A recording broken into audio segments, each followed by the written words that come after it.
So one thing, like as a like a teacher, that I get asked by a lot of students, especially if they've been to music school, like, and they want to play with singer-songwriters, but nothing that they've learned in music school has prepared them in any way to play with singer-songwriters. And I Yeah, think of you as such a consummate, um, you know, person who does that so well. So I wondered if you could talk thanks. about what that skill set is. Okay. Yeah,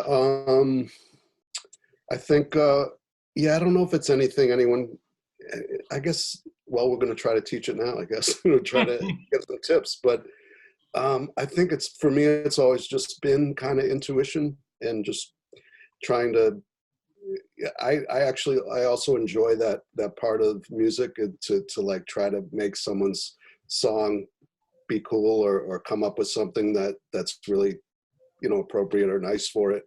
Um, I'm not sure that, besides, yeah, like I say, intuition and, like anything else, listening to a lot of, I was listening to a lot of records that I grew up hearing, um, and how other people did it.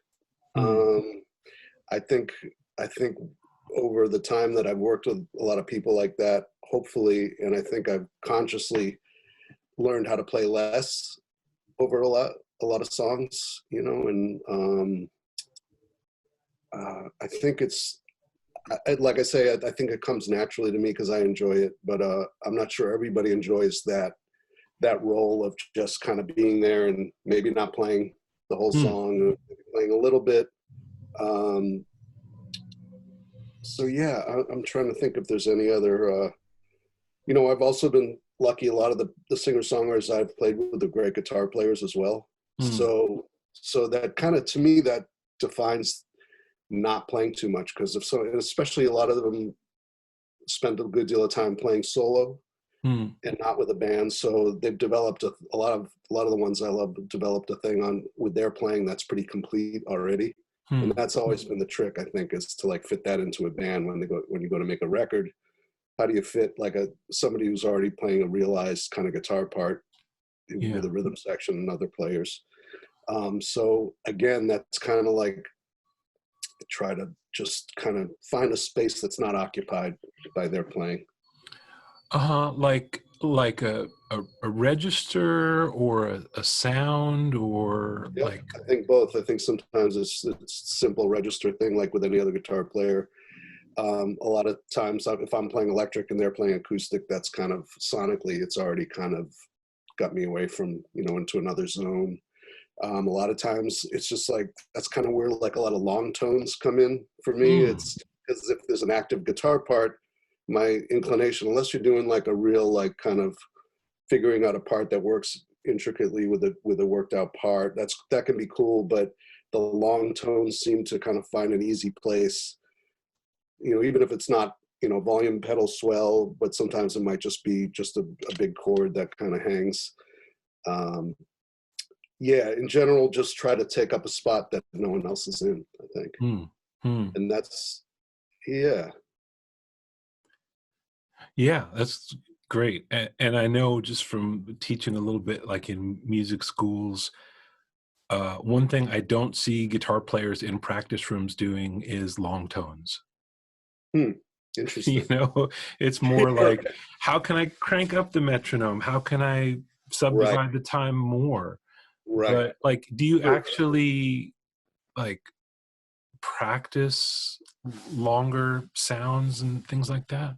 I don't feel like I have to practice it, but I definitely practice playing slower tempos. I mean, I think that's probably a challenge for others too. I hope it's not just me, Yeah. but yeah, just playing and sometimes, you know, you'll need to actually play a guitar part, in a ballad tempo, and to me that's the toughest thing.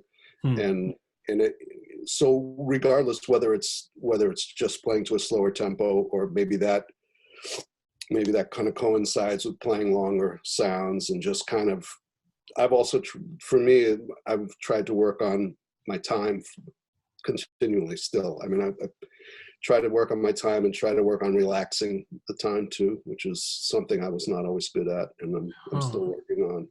how do Just you how do you work on it? I think for me, I just have to be conscious of it. I think, Mm. you know, it's like it's something that I recognize in my playing. If I feel like I listen back to something and if it just feels like I'm just a little too on top when it's not warranted, Mm. that's something that I'd like to fix. So I just literally have to, yeah, consciously do it, play with the metronome or a drum groove or whatever, a loop, and just really, yeah, consciously like focus on not having to be right on that beat, you know. Yeah.